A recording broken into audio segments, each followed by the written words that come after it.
What's up, folks? Thanks for joining the Eagle's Nest. In this video, we got a very unique rifle, and in my opinion, may be the best platform for you competition shooters. What makes this rifle very unique is the fact that this rifle can shoot two different calibers in the same action and the same chassis. So, if you guys are interested, stick around. You'll like this one. So this rifle here is currently chambered in 25 Creedmoor. Now, if you see over there, I got another barrel sitting there. This rifle is capable of switching out the actual barrel with just one simple screw, made it all possible due to the WTO Switch Lug. Now, this WTO Switch Lug is a very unique product. It's offered by West Texas Ordnance, that's what WTO stands for. And basically, loosening this little star nut here, or Torx nut, will allow you to basically spin off the barrel. These barrels are very machine tight tolerances, and with that said, I'm able to actually switch out barrels without changing headspace. Now, their claimings of it holding zero, we're going to test that out today. So with one simple screw, using a torque wrench like this Wheeler gauge, setting this thing at 30 inch-pounds after hand tightening the barrel will allow you to keep zero, will allow you to also keep headspace and also change calibers. So this barrel right here is a Proof Research. It's got the M24 competition contour. It's set at 24 inches length, and it is chambered in 25 Creedmoor. And also, what I have here is my next favorite caliber. Now, this barrel here is a 6 arc. And as you can tell on the machine surface, this will be the critical area. This ledge here has to be protected.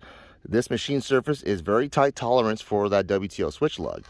And this barrel is the same kind of contour. It is a M24 contour, and this one's chambered in 6 arc. So obviously, changing from a 25 Creedmoor to a 6 arc is going to require a bolt head swap. Now, the 25 Creedmoor uses a 308 bolt head, the .473, and the 6 arc is the PPC bolt head, which is a .443. Now, in my opinion, I put together this rifle in the best scenario. Now, the Origin action, if you guys aren't familiar, made by Zermatt Arms, is a very unique action. It allows you to field strip the bolt very fast in the field with no tools required.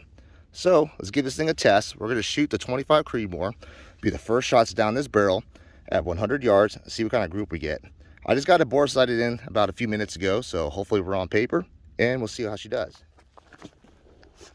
Okay, so what I'm shooting first is a 25 Creedmoor, this being the first hand load testing, and we're shooting some 135 grain burgers. Loaded up with Hodgdon 4350. I believe in accuracy nodes around 41 grains, but we'll see. So what we're going to attempt to do is in between the groups, we're going to change out the barrel. So I'm going to do a 5-shot group at 100 yards. Then I'm going to swap out the barrel, swap out the bolt head, and switch over to 6 arc. After that, we're going to shoot 5 shots with the 6 arc, see how it holds zero, and then switch back over to the 25 Creedmoor. So 5 shots starting out at 40.8 grains. So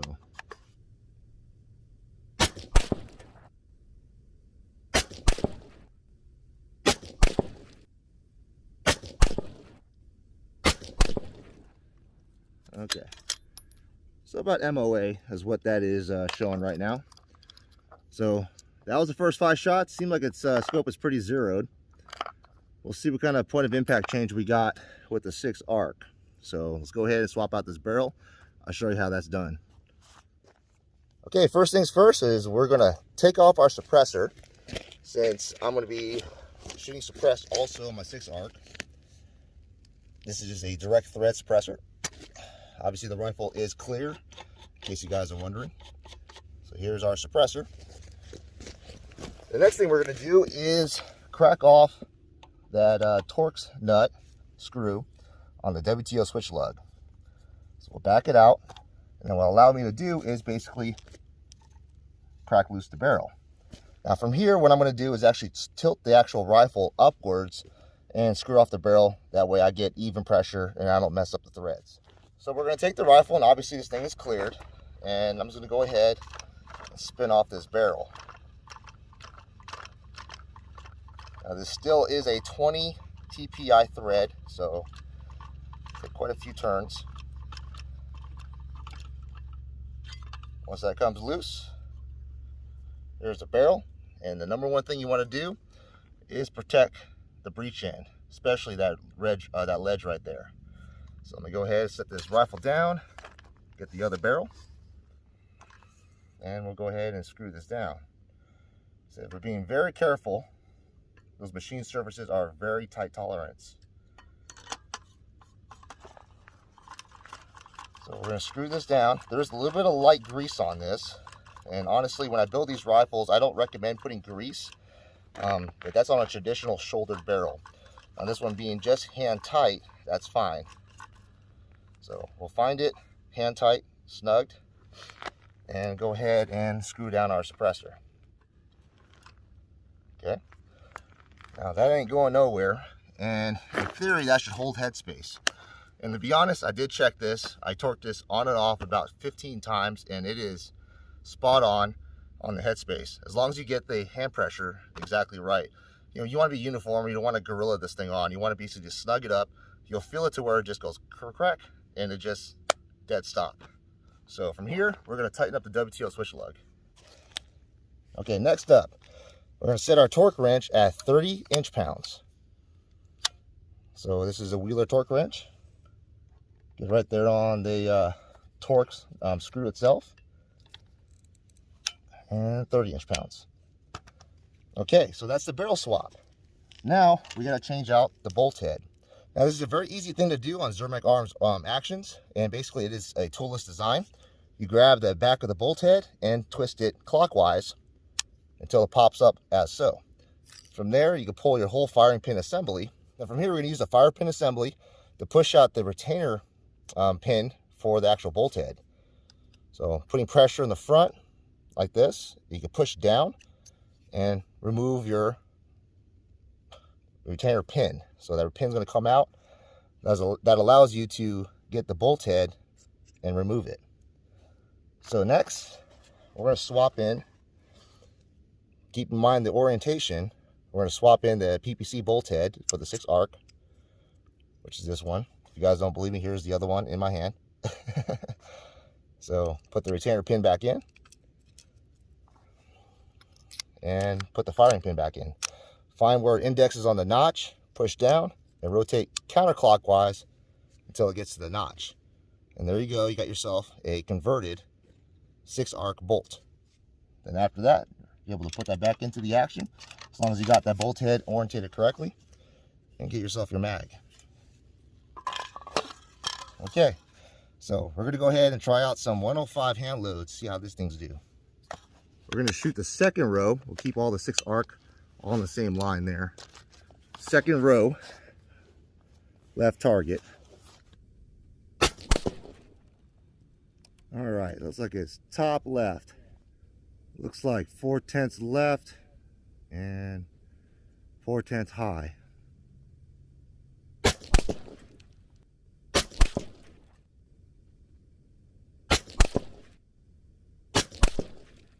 Oh. All right, well, that messed up the shot, but let's take note of that. So basically, like I said, I'm about 4/10 left and about 4/10 high. So let's once again swap back over to the 25 Creedmoor and see if that holds 0.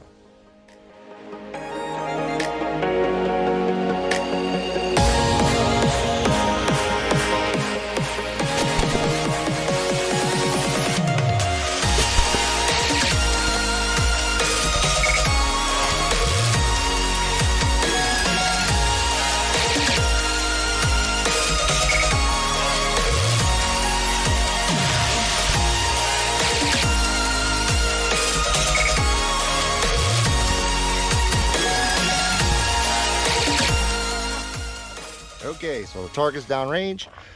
Obviously the 6 arc is doing a lot better. So that barrel is a Krieger barrel. It's a 1 7.5 twist. Again, MTU contour. This was the first 5 shots out of that barrel. And that is putting out a sub MOA group. Obviously you can see, besides this one cold bore shot up here, the barrel seems to be breaking in and kind of normalizing, and you can see the groups getting significantly smaller. Now these are hand loads. They're 105 burger hybrids. 30 grains of CFE 223, CCI 450 primers. I got Hornady brass on the 16th reload. And honestly, that brass is doing very phenomenal. So I'm gonna do a video on that. Basically, they the brass life of the 6 arc and its recoil. Got a video that I need to do a VR on, since I have quite a bit of, you know, in my opinion, I got quite a bit of experience behind the 6 arc. So taking note of the elevation change, there's about, let's say, I don't know, half a tenth, maybe a tenth difference going up. You know, that could be just the barrel breaking in, or it could be my cheek weld, whatnot. However, you can see that the actual, you know, elevation, or basically the windage, is exactly the same. Here's about 3/10. This is a mil radian target, by the way. So about 3/10 left, 3/10 left, and about 3/10 left. Now, as far as the 25 Creedmoor, now this is kind of hard to determine because I was doing some load development, and you can see that with the higher powder charges, my point of impacts were shifting upwards, which is, you know, it's inclusive to basically going up on the powder charge. So it's got a lot of bit of work to do on the 25 Creedmoor. It's being very picky. That one's a proof research barrel. That is a 1 7.5 twist as well. MTU competition contour, and it's, like I said, a proof barrel. Now, the 25 Creedmoor seems to be very picky. I do also have a 6 Creedmoor barrel that I'm going to test out as well, but I want to get this 25 dialed in. So we're seeing velocities of 2,916 feet a second with a 135 on this powder charge, and it's able to hold a pretty good group. Even, you know, I consider that, you know, worthy for competition, at least for PRS. I mean, that's good enough. Obviously, we want this 1/2 inch. So I'll put the group size up for you guys available, and let's go back and talk about that rifle. Okay, so there's a reason why the 6 arc continues to be one of my favorite cartridges. It's just a very, very accurate cartridge, very capable of competition, and obviously you guys that follow my channel have seen that. So this rifle, as you can tell, with a WTO Switch Lug, it's a very unique system. It does require a little bit of modification, and if you get the origin action, if you guys don't know, the actual scope rail does extend out, so you have to mill off that, basically the first Picatinny rail, in order to get that recoil lug in there. Now, the reason why I chose the MPA BA comp chassis is because it has a locking lug system feature on the bottom. It's basically a little wedge system. It keeps the recoil lug sit it up flush against the actual action. That way you don't have to pin the action. Even though West Texas Ordnance does recommend pinning the recoil lug to the action, I didn't feel like it's really needed, and today's testing kind of proves so. So, like I said, this is a very awesome feature. If you guys are looking for a rifle like this will be available for sale on the website, dpgunworks.com. I'll put a list of choices and caliber. So basically what I'll do is I'll list this rifle on the website in 6 arc and 25 Creedmoor. However, if you do want to build a rifle just like this in a different caliber, hit us up and we'll make accommodations. So I want to know what you guys think. The origin action, it being able to have a floating bolt head and being able to field strip and field change the bolt heads very fast in the field, will allow you to switch barrels in about a minute or so at the range. So if you have multiple calibers and you want to play around, you could definitely do so. You know, for instance, you want to do 6 Creedmoor and then maybe a 223 trainer, this is a perfect platform to do so. So thanks for watching, guys. Comment below. I want to know what you guys think. As always, y'all stay safe, and I'll catch y'all on the next video. That was dead center. Well, yeah, that was dead center. Or just a little low of dead center. Yep, that was dead center. I can see it on the target cam. There you go again.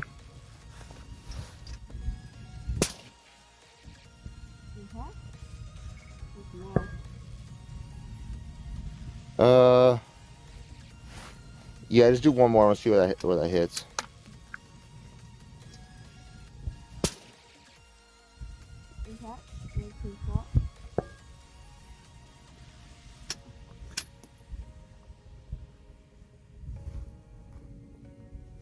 Where did I hit though? Yeah, it looks like yeah, hit same spot. Okay, come up a 10th. Okay. I hit right of it. Let me see. Yep, you hit right side. Okay, split the difference. You're gonna put, you know, 1/10 basically left. That was good elevation.